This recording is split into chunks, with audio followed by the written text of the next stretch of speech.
concept, c'est d'avoir le contrôle de l'embarcation. C'est-à-dire ce n'est pas uniquement le contrôle de la motorisation, mais c'est d'avoir le contrôle de l'embarcation. Donc le L-Master, c'est 3 niveaux.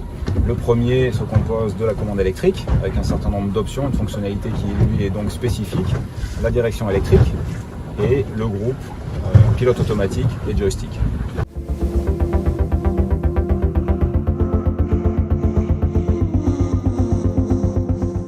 Voilà, donc ce système sera piloté et contrôlé par cet écran tactile que l'on appelle CF5.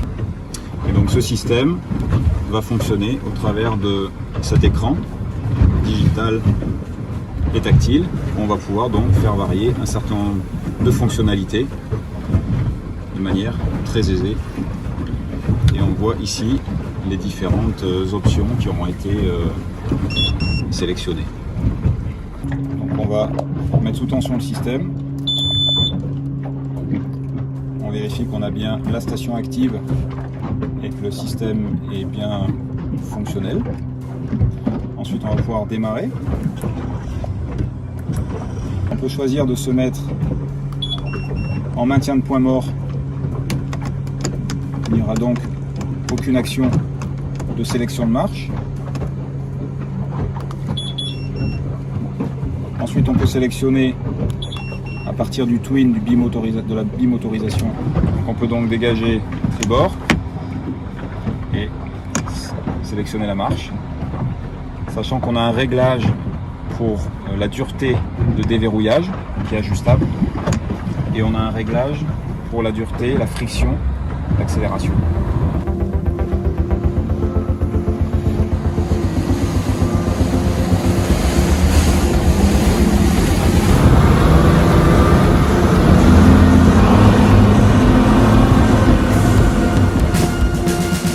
Pour activer les fonctions de l'autopilote, vous avez 3 choix. Le premier, c'est un maintien de cap. Donc vous aurez ici sur la boussole qui se sera activée, là le target du Bing c'est 279. Je peux le modifier par incrément de 1 degré, on passe à 280, ou de 5 degrés, en maintenant plus longtemps, on passe à 285. Ensuite, on peut choisir de maintenir une route.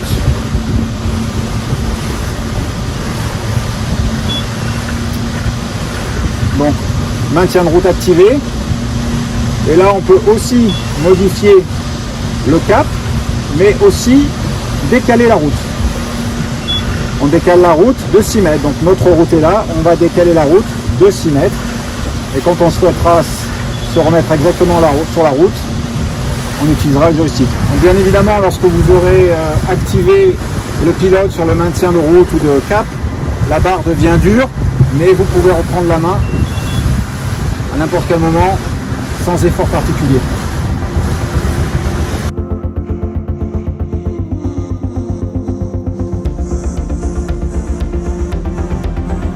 On va utiliser le trolling control, c'est-à-dire le cruise control quelque part, mais en position engagée, pour ne pas dépasser la vitesse légale dans les 300 mètres.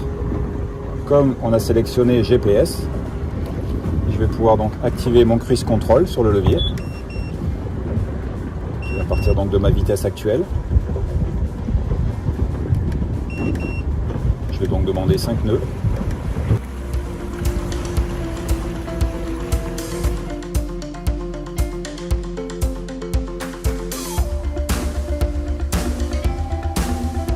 Donc entrée de port en mode joystick. On va sélectionner le joystick après être passé au point mort. Donc on est bien au point mort. Je peux donc sélectionner le joystick, le bouton reste fixe.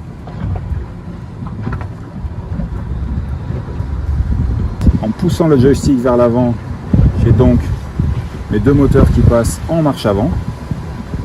Et je peux ajuster aisément la vitesse de déplacement de mon embarcation en modifiant ici en temps réel la poussée disponible.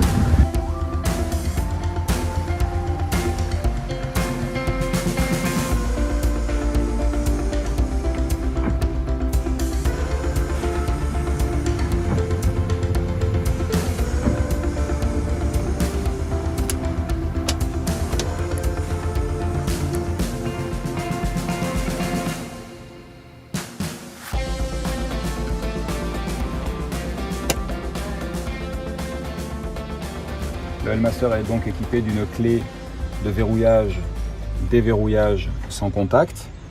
En effet, le système, comme vous avez pu le voir, se met sous tension sans clé de contact. Donc la clé, c'est donc ceci, ce que l'on appelle EKS, Electronic Key System.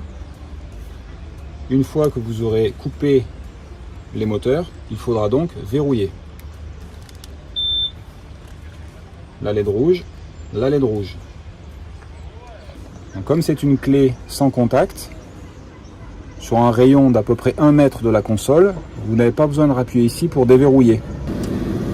Et sans avoir besoin de déverrouiller, je peux donc remettre sous tension. Parce que je suis à peu près à 1 mètre du système.